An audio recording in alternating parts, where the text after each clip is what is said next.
Growing up, I was envious about my older brother, Trey, in one particular aspect. His ability to pick up women. It just came so naturally to him.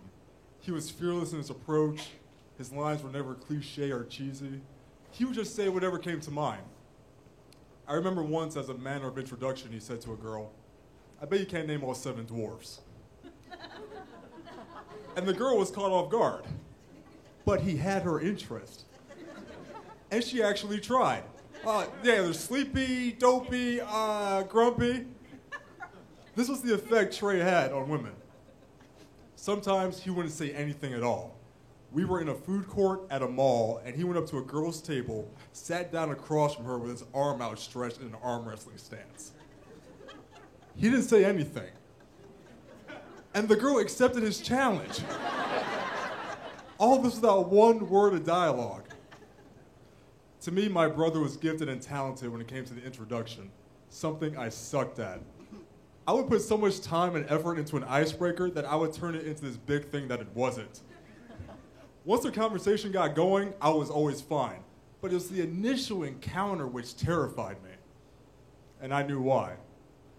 I was afraid of being rejected, or looking stupid, or both. No one likes to be rejected, whether it's from a potential romantic partner or potential employer. So I sought my brother's guidance. I was attending a college where the student body ratio was 4 girls to every 1 guy. So I thought this environment was perfect to find out what approach would work for me when meeting women, as well as get a quality education.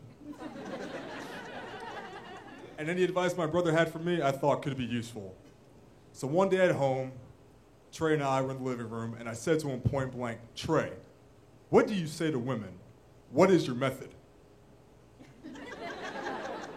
And he said, "I just don't care." So you don't care about the outcome? No. Yeah, that's not gonna work for me. I have self-esteem. I don't know how much left, but enough where I care.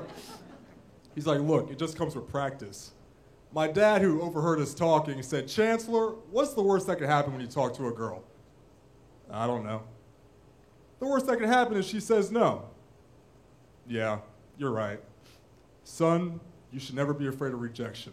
Hell, you should make it a point to go out every day to get rejected, because after a while, it won't faze you." So it was clear my father and my brother were on the same page. It was about practice, practice, practice. Practice? We're talking about practice, y'all. So my brother and I would go out to clubs, and he would feed me a line to say to a girl. And I would never care what the line was because I was just excited I had something to say. I didn't have to worry about the introduction. My brother was doing that for me. And I would go over to the girl, and I would say whatever the line was with conviction. "Excuse me, miss. I don't mean to bother you, but I think you're absolutely gorgeous. And I can't leave here without at least knowing your name." "Oh, I'm Christina." "Christina, Chancellor, nice to meet you." And then there'd be a conversation, the part I was good at. And if things went well, we'd exchange numbers. And if the girl wasn't interested, well, then I had to accept the fact that there are some people who make poor life choices, and she was missing out. She was. So the practice was good, my confidence grew, clearly. And I learned that meeting and greeting wasn't as big a deal as I made it out to be. I also learned it wasn't about a line, really. It was just about saying something, really anything. As much fun as it was going out with my brother, I knew he couldn't be there for all my romantic adventures or misadventures, especially when I was on campus. And so it went one day. I was in class, the last day of class before finals. And sitting down a few seats from me, as she always did, was Jennifer. Jennifer was a knockout. Not only was she beautiful, she was smart as hell. She was a real go-getter. You knew this girl was gonna be doing big things someday. And for an entire semester, I said nothing to her except hi and bye. I had no idea if she even knew I existed.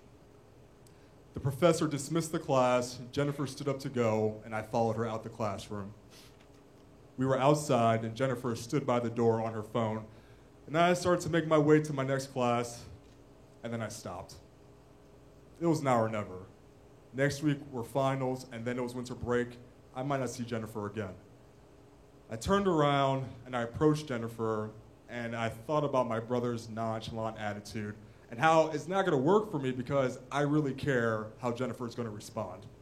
And then I think about my dad's advice about the worst that could happen is no. I'm like, yeah, it would suck. I get over it, but it still suck. I want her to say yes. I want her to mean yes. So I approach Jennifer and I say, you ready for this final? Not even close. I think I'm going to be studying all weekend. That makes two of us. I have an idea. How about after the final, you and I go celebrate and catch a movie? I like that.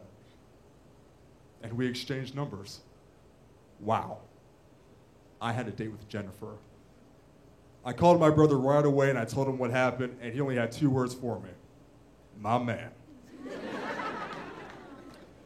I love my brother, and I still envy his ability to pick up women, but I'm eternally grateful to have him as my wingman in not only my romantic pursuits, but in life. Thank you.